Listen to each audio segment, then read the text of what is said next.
Hello everyone, welcome back to again in new video. B.Ed first इयरमध्ये आपल्याला काही practicals file तयार करायच्या असतात. तर या प्रॅक्टिकल फाईलमध्ये आपल्याला किती फाईल टोटल तयार करायच्या आहेत आणि त्या कशामध्ये लावायच्या आहेत, कुठल्या फाईल वापरायच्या आहेत, कुठले पेजेस वापरायचे आहेत आणि कोणत्या फाईलमध्ये आपण काय लिहायचं आहे या संदर्भात हा छोटासा व्हिडिओ आहे.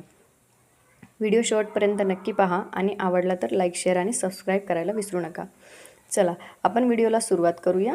B.Ed फर्स्ट इयरमध्ये आपल्याला EPC 1, EPC 2, EPC 3, 4, 5 हे मेन प्रॅक्टिकल असतात आपले. तर EPC 1मध्ये आपल्याला मायक्रो टीचिंग, जे की आपण 5-5 मिनिटाचे कौशल्य घेतलेले आहेत ते लावायचे आहेत. त्याच्यानंतर इंटिग्रेशन लेसन आहे, जे की आपण 15 मिनिट 40 मिनिट कसे घेणार ते लावायचे आहेत. आणि त्यानंतर आहे EPC 2, ही याची एक सेपरेट फाईल झाली. आता EPC 2मध्ये आपल्याला reading and reflecting on text, त्यानंतर प्रिपरेशन फॉर कन्स्ट्रक्टिव्हिटी अँड टीचिंग लर्निंगसाठी असे आपल्याला 10-10 ॲक्टिव्हिटीज काढायच्या असतात, 10-10 ॲक्टिव्हिटीज बनवायच्या असतात. तर आपल्या विषयाशी संदर्भात, म्हणजे आता माझा विषय आहे इंग्लिश आणि हिस्ट्री, तर मी इंग्लिशचे इथे 5 काढणार आणि इथे 5 काढणार, इथे हिस्ट्रीचे 5 काढणार आणि इथे 5 काढणार. अशा पद्धतीने हे टोटल 20 आपल्याला काढायचे आहेत. त्यानंतर आहे EPC 3.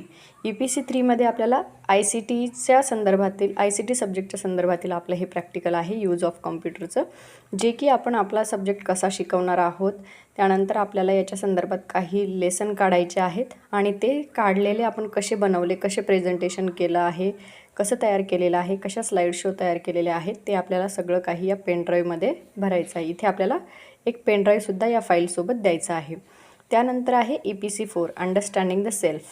अंडरस्टँडिंग द सेल्फमध्ये आपल्याला स्वतःबद्दलचं जे काही आपलं आत्मपरीक्षण आहे त्या संदर्भातील लिहिलेलं प्रॅक्टिकल आपल्याला EPC 4मध्ये लावायचं आहे. त्यानंतर आहे EPC 5. EPC 5मध्ये drama and art education. Drama and art एज्युकेशनमध्ये आपल्याला आपण ज्या काही पथनाट्य, त्यानंतर दुसरं आहे आपलं की जे फोल्डर आपण तयार केलेलं आहे, त्याचबरोबर विद्यार्थ्यांसोबत कुठलं प्रहसन सादर केलेलं आहे, काही ॲक्टिव्हिटी घेतलेल्या असतील, काही लेसन असतील त्याच्यामध्ये, ते सगळं आपल्याला ड्रामा अँड आर्ट एज्युकेशनमध्ये लावायचं आहे.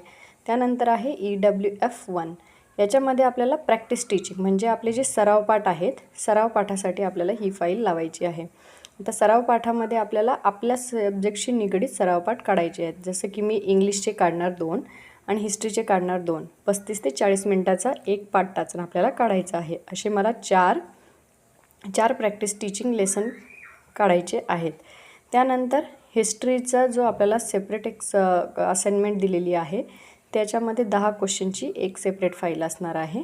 हा हिस्ट्री सब्जेक्ट ज्यांचा आहे त्यांच्यासाठीच आहे. त्यानंतर असाइनमेंट टू ऑल सब्जेक्ट, सगळ्या सब्जेक्टचे आपल्याला प्रत्येक सब्जेक्टचे 2-3 2-3 असे प्रश्न देण्यात आलेले असतात. तर त्याचे आपल्याला काय करायचे आहे, असाइनमेंटची एक संपूर्ण फाईल तयार करायची आहेत. त्यानंतर 9व्या क्रमांकावरती आहे आपले अहवाल लेखन.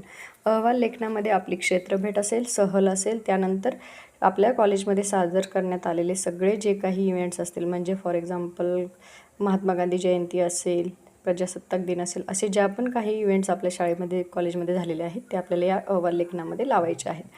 त्यानंतर सगळ्यात शेवटी आहे आपले सराव पेपर. सराव पेपरमध्ये आपल्याला आपले ऑल सब्जेक्ट जे आपण प्रॅक्टिस टेस्ट सोडवलेले आहेत त्या सगळ्या प्रॅक्टिस टेस्ट आपल्याला याच्यामध्ये लावायच्या आहेत. म्हणजे एकूण आपल्याला 1 2 3 4 5 6 7 8 9 10 अशा 10 फाईल तयार करायच्या आहेत. तर याच्यामध्ये कुठलीही फाईल एकात एक मिक्स करायची नाही आहे. प्रत्येक याच्यासाठी आपल्याला सेपरेट फाईल लावायची आहे आणि ट्रान्सपरंटवाली फाईल लावायची आहे. आणि त्याच्यावरती आपण आपलं स्वतःचं फ्रंट पेज तयार करू शकता किंवा तुम्हाला ते कॉलेजकडूनही दिल्या जातं. त्याच्यावरती तुम्ही तुमचं नाव वगैरे सगळं भरून ह्या सगळ्या फाईल रेडी करायच्या आहेत आणि प्रॅक्टिकल डेट तुम्हाला दिली की त्यावेळेला तुम्हाला त्या सबमिट करायच्या आहेत. थँक्यू.